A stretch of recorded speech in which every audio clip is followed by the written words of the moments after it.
Okay, today we are taking a look at a PS4. This is actually the second model of the Not Slim. It is bottom plate. I forgot to already take off, which at some point I'm going to have to clean out also. It's quite dirty in there. Oh, we got the 1215A. I don't know if you can see that in the camera. I always forget which model is which. They come out with so many, or Sony I should say, comes out with so many different models of their stuff. Well, this one, at first inspection, kind of looked like maybe it might be an HDMI problem. But then I took it apart, looked at the HDMI port, and nothing wrong. But I did notice when I was taking it apart that there was some pad damage in here. Specifically this pad here, which falls right back here on the board. And the pad itself literally had a circular groove cut into the pad, which means there was a lot of pressure applied to it. And as you can see here, we put the plate back on. And if we tap the two sides, it rocks a little, which means that someone bent the plate. And since the plate is normally held in with a ton of screws, which I already took out, later on you'll get to see when I take apart the system that we're going to steal apart from, how to take all those out and where they all go. There is a ton of screws in this model. It is a horrible model of the PS4. Okay, but yeah, so we basically have a dent to the board because it's flush, so you can't exactly just bend it. I mean, unless you take out the screws and bend it up. But more than likely, somebody probably punched the top of the PS4. This is the second PS4 now in a week that I've seen punched. I don't know if a new game or something is ticking people off, but yeah, they've been punching things. Now, I went in to test it and still was getting the blue light even after I removed the panel. Thought maybe it was still putting pressure on something. And then let's see if I can get it to duplicate what it did with me when I had the plate off and took a little look at it. I don't know if you'll be able to see this. I'm going to touch with tweezers just because this is going to be hot. I don't think it's going to do it again. But basically, this little RAM chip right here, well, it has a bad habit. It smokes. So yeah, that chip is definitely fried. You can't usually get a chip to smoke and have it survive. It's not exactly human. Sorry, bad joke probably. But let's get this unplugged. And we're going to finish taking apart all these parts here and get the motherboard off by itself. So let's see here. We're going to need our Phillips head. Finish taking off these here, which I just used some cheap thermal paste to put it back together enough to stop it from overheating while I was testing it. I don't even know what thermal paste this really is. I think it came with some other thing I ordered. I think maybe I ordered a CPU cooler or something, and this is what they shipped me with it. It's really liquidy, quite cheap, but it keeps the processor cool long enough to give it a test. And since I didn't pay anything for it, why not? We will be putting the system back together with, in my opinion, and through a lot of research, probably the best thermal paste on the market, which is IC Diamond. And if you don't believe it's the best, or that diamonds are the best thing to put in, do your own research. But Antec made a version of Diamond also, which kind of makes you think, well, maybe Diamond is really good, which it is. There's a review out there online. I don't know the exact reference for it, but they reviewed like 200 different thermal pastes or something, and IC Diamond won overall. Okay, let's throw all these parts into my little bin of parts here so I don't lose anything. This metal panel, by the way, I probably will be pulling the one off of our donor system, which I basically bought 3 of them from a competing shop. Well, not really competing, they're way over further in the country, that had bad CPUs. So, being that it's a bad CPU system, I'm not going to probably go through and fix that. I can steal parts off it. over here we got the power switch, which I had to use to test it, obviously. And these are kind of a pain. They're like clipped in. You just got to basically lift up on this little clip here, and it will slide out. If you just try to yank it, you're going to have a pain of a time. A few other tools that we're going to need today. We're going to need a soldering iron to redo some of the thermal paste. Oh, thermal paste, yeah. Soldering iron to redo the solder itself. That's thermal paste on the brain, I guess. Okay. Then we have a couple different tweezers. This one I'm probably going to use to lift it up. These ones basically place the other one and bump it into place and stuff. The 2.0 Phillips head works for most screws on the PS4. Some solder wick, because we're going to pull the old solder off and probably put some leaded solder in there just to make my soldering work a little easier. Leaded solder. 64 rosin core. Even though you have the rosin core, though, it still helps to use your own flux. That's basically what the rosin core is a flux. But this is a much better flux. I like it. It works good. Some cleaner tinner for my soldering iron. Some thermal tape so that I can tape down around the chip and make sure that nothing else comes off the board while I'm soldering. Really big pain if you have that happen. Blown heat gun.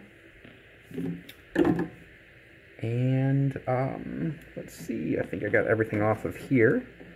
We'll pull the fan connector there.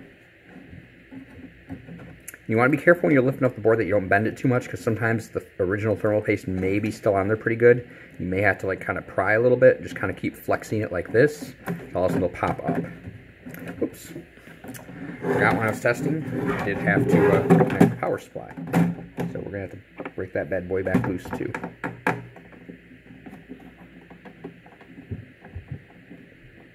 And I'm going to need a different screwdriver because this 2.0 is not working for me.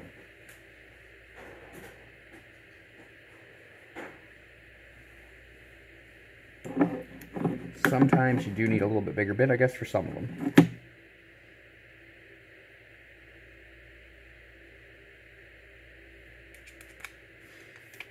I'll switch to a little bit bigger one. And go that way.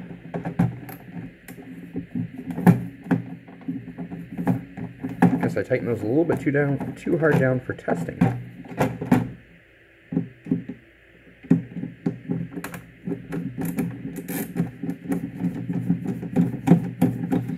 And also, you see here, the fan's going to need to be cleaned out before we get it back to the customer. Always try to do that with a system. Clean it out real good. It's all you need is something else to fail and the customer trying to claim a warranty on another failed part that you didn't even fix. Had it a few times. It's really not a situation you want to run into. None of it was my fault. I mean, it was just something else failed after the repair. I usually try to help the customer out, give them a better price on it, but I mean, it's still another repair. It's not the same parts failing. And with PS4s, there's not usually a huge way to diagnose stuff that's going to go wrong in the future. And none of my screwdriver bits seem to want to take that screw out.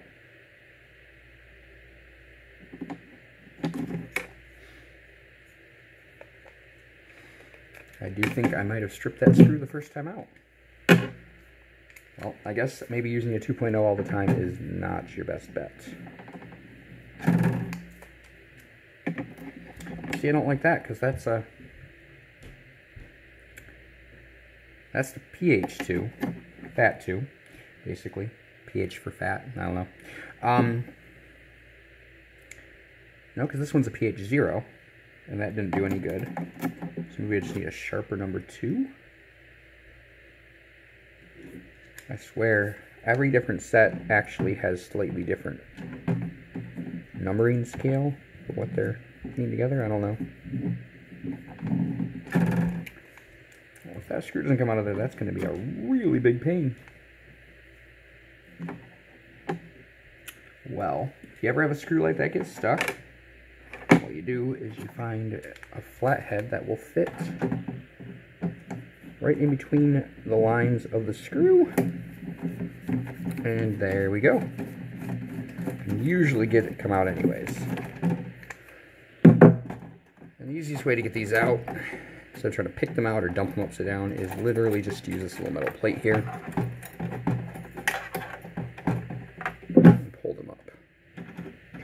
use the flathead to get this one to go further loose to pull it up. And that screw we are going to put in our little tray of bits here, because that screw we are going to replace from the donor system. Other reason to keep a donor system on hand is if you ever need screws, anything like that, it's good to have. There we go. Got a runaway screw. Trying to hide under my soldering iron.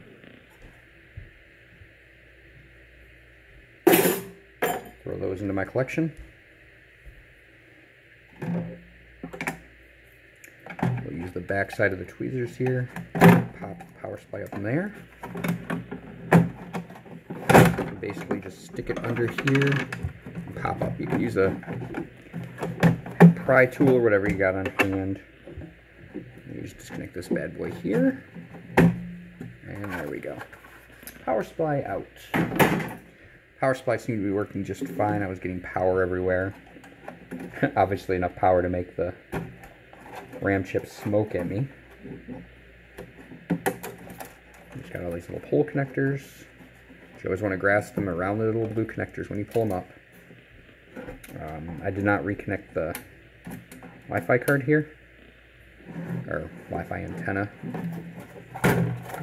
as well. I didn't need Wi-Fi for a board that's in need of repair. And there is our board. Throw the remainder of this all out of the way.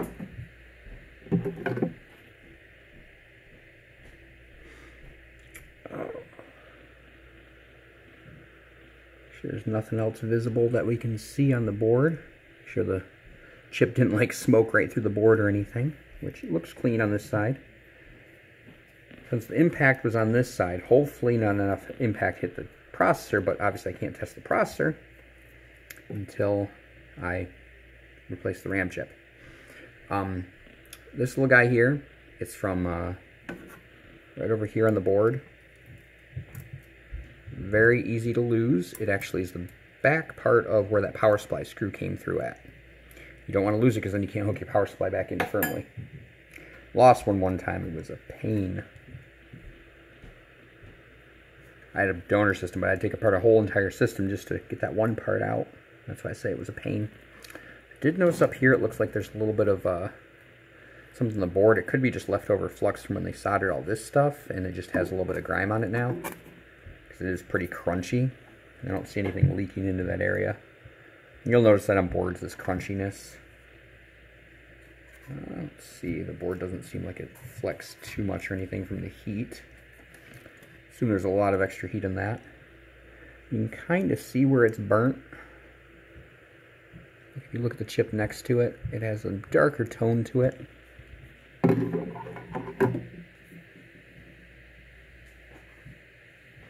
Okay, let's see if we can pull that chip off. So basically the first part of the project is pulling the old chip off. And I think this is the one tool I didn't mention, is what we're going to hold the chip in place, well, not the chip in place, but around it in place with. And this is heat-resistant tape, Clapton tape. I think I said that correctly. It is heat-resistant up to, I think it's like 600 degrees or something, which is amazing for something this thin. It's actually what they make the visors and spacesuits out of, I think is what I read, if I remember right. We're also going to use this to line up the new chip, so we definitely need to make sure that it goes right along the edge of the chip. Which we will go back way back here.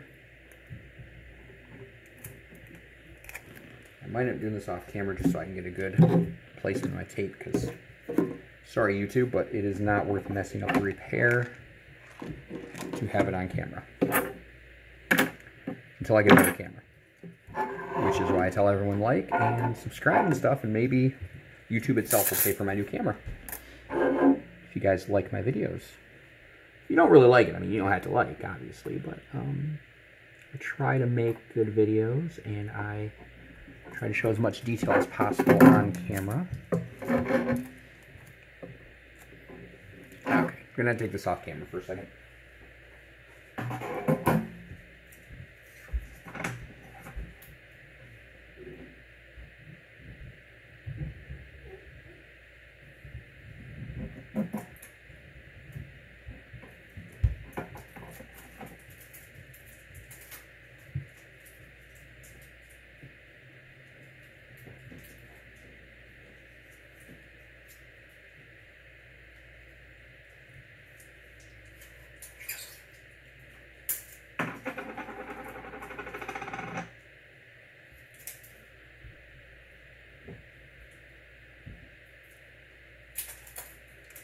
sorry about that.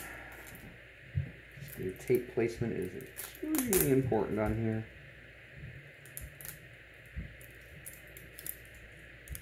Probably could have taped it up beforehand, but I was hoping I could show you the smoking.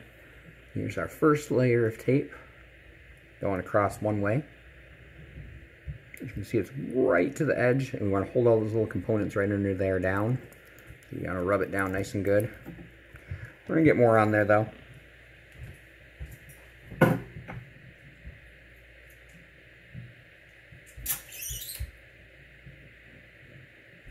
If you want to skip this, just go ahead, probably a few minutes or whatever. Shouldn't take too long to get it all taped up here.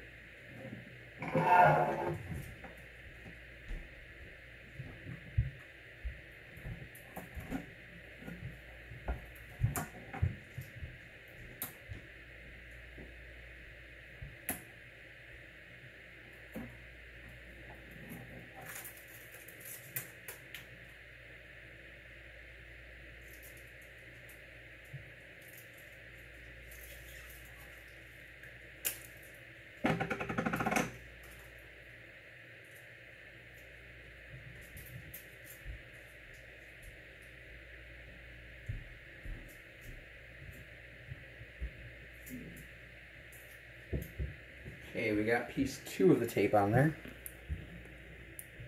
We got the 2 edges. This one's not as perfect as the other side, but that variant should be fine. Should still be able to get it right back into place, just where it needs to go. And there is a little bit of room for air underneath the chip, which I'll show you once I get it pulled up. Pretty sure what type of connector. Like I said, I haven't pulled one of these before.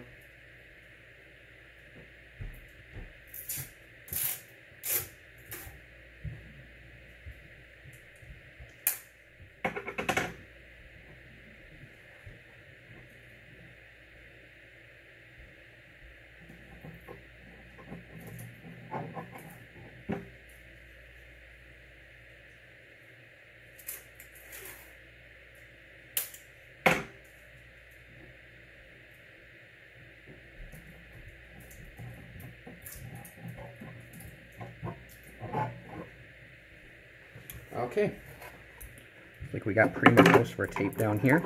I did wrap the tape all the way around the CPU also, because we're going to be heating the backside of the board, but there's a chance that the CPU might get warm enough to actually drop away from the board. And that's the last thing we need, is to have the CPU disconnected, because then we have to basically, might as well reball the sucker at that point. And we are not using a rework station today. I have one, but it's not the best. It's infrared heat, which I don't tend to like. I still need to get myself a better rework station at some point. Let me set this to 450. Let's see here, 450, maxing out the temperature. Air control, probably set that pretty high. We'll set that at 8 so we get all the heat on the board we can. Everything else should be shielded, so we shouldn't have any components go flying away. So we should be able to manage that.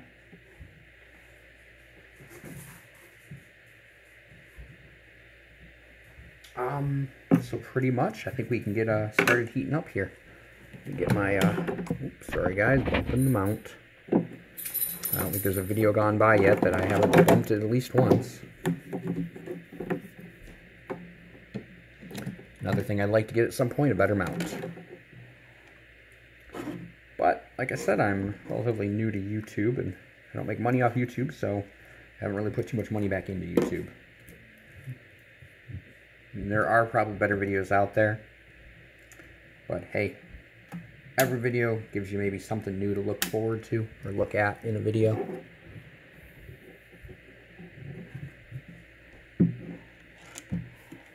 Let me move a few things out of the way here before we turn on heat.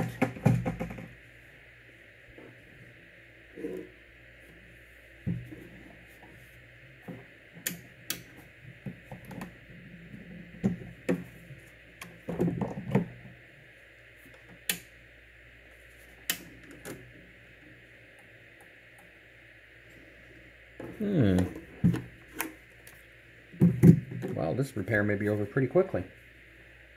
Don't seem to be getting power from the blown heat. on here. Well, that's not good.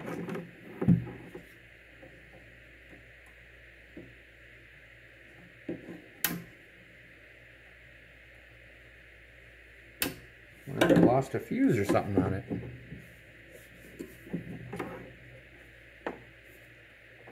Or if it got left on or what. I don't remember leaving it on the last time I used it.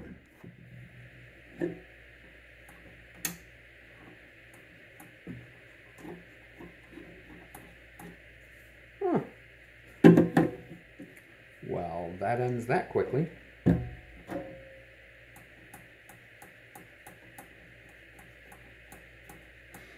I mean, I guess we can try to do it really old-fashioned way and use the actual heat gun. Let me check to see if maybe just this outlet's not liking this.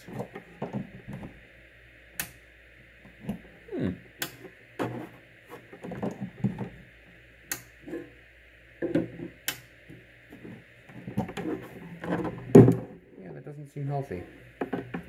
Try a different outlet real quick and see if maybe just something's up with this outlet.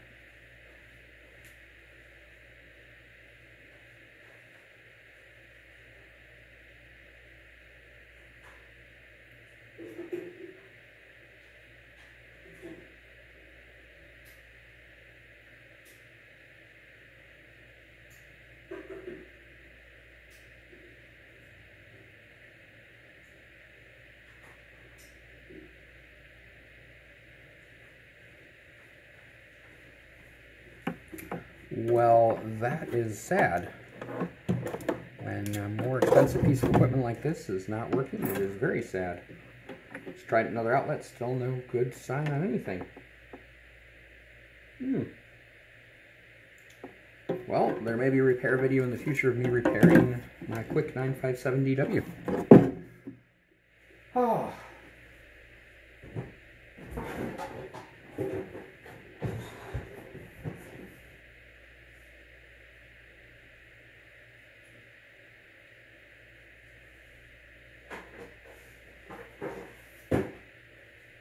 Now, this is extremely the ghetto way to do this, but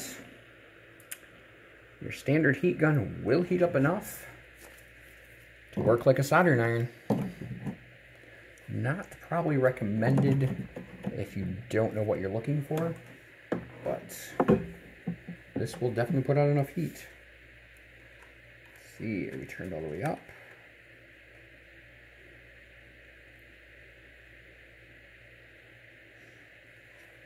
The only problem with these is not that you're not going to get enough heat, but to get way too much heat. Okay, let's see. Maxify the heat. This is also a little noisier. Oh, although the DW is kind of noisy too. Let's see. What we're going to get our puller one here into place to pull the chip up. And try not to burn ourselves.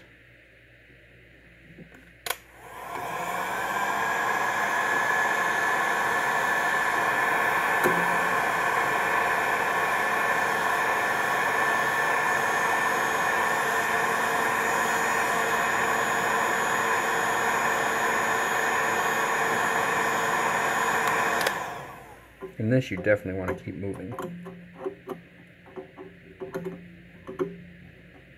Now, this is not something you can just do with like a hair dryer or something like that. You definitely need industrial strength heat. Which I'm going to break out my glove for this because this is way more heat than the other gun and I'm going to burn myself if I'm not careful.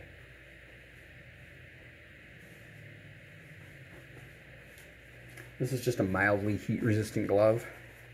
Just enough so you don't blister your fingers, basically. It's basically designed for gripping, but it does work some for heat. And it looks like we already got some of our tape to wrinkle up on us there, but it looks like the main piece of tape is still there, so we're good.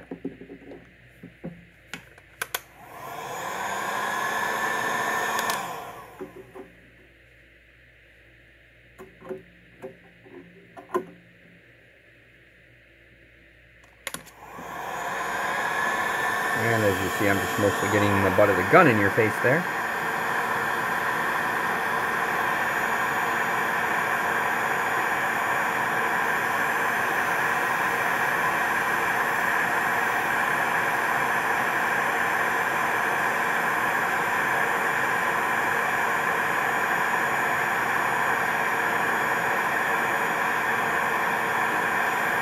I'm going to try to keep the gun moving a little.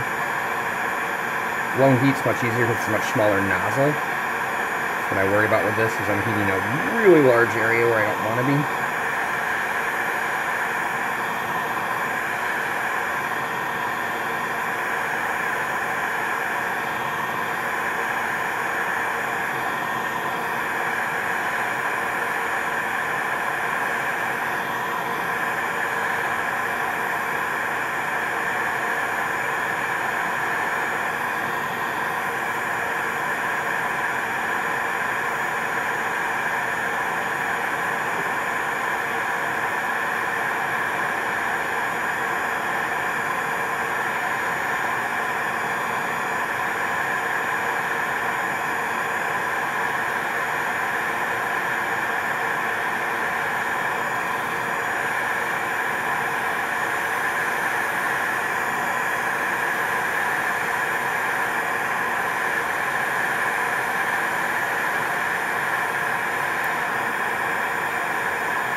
And it's starting to move.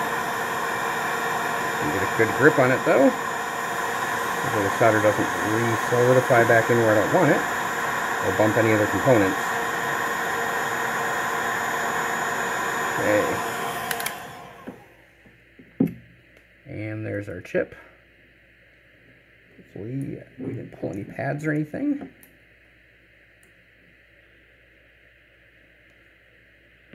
And there we go, let it focus. See how little solder points on there? Let's take and drop this onto a spot of the board where we're not going to attach to anything. Right where we got one of the pieces of tape. And we pick up the board here, and we'll take a quick look, make sure the board isn't too hot. Definitely don't drop it when it's this hot, you will cause all kinds of issues. Looks like we have solder points on everything. Might have pulled some of the pads off the chip. We'll have to watch that on the other one not to do that. Of course, they could have already been burnt from where they were taken off of the other thing.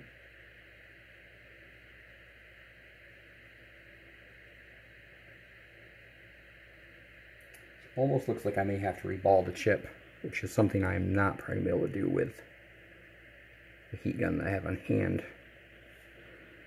So this may not be a repair I can finish today. Let's see if we can pull the old solder off. Hopefully my soldering iron works, because if that's broke too, I'm just going to be SOL for today and probably call it a day.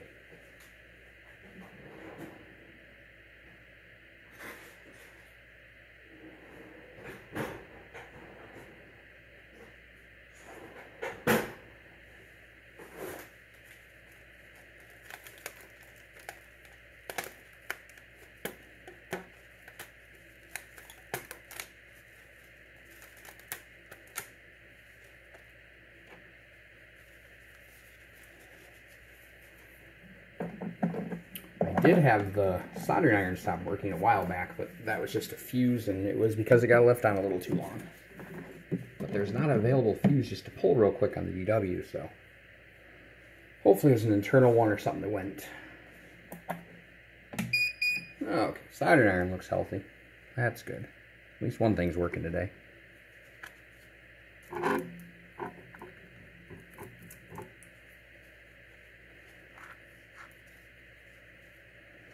Okay, let's get our soldering wick out here. Actually, as I bumped them out again, sorry guys. See if we can get open the rosin soldering flux here. That is really glued shut. Tinning stuff and flux has a tendency to do that because it's very sticky. Put a little bit of flux on here so that we can move around easily. So it'll pull that solder right up for us.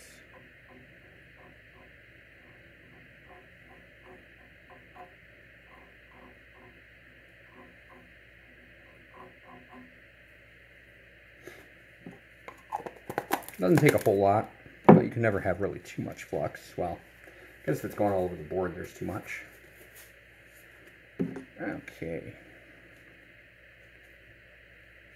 Let's see here. Soldering's at temp, which is a little burnt because I wasn't able to clean it off real well. So you can use the flux on here to give it a little bit of a clean. Paper towel. And wipe it off. Yeah, didn't go too bad. Got it relatively clean just from the flux. Flux can work as a cleaner also.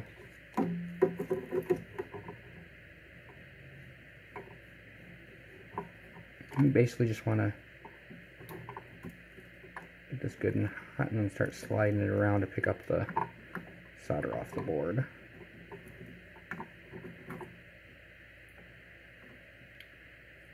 And not fling the solder elsewhere. That's a huge glob of solder that just all of a sudden like popped right up there. Okay, I think I got it to not stick to anything. It dried enough as it flew. But yeah, that's a big chunk of solder all of a sudden.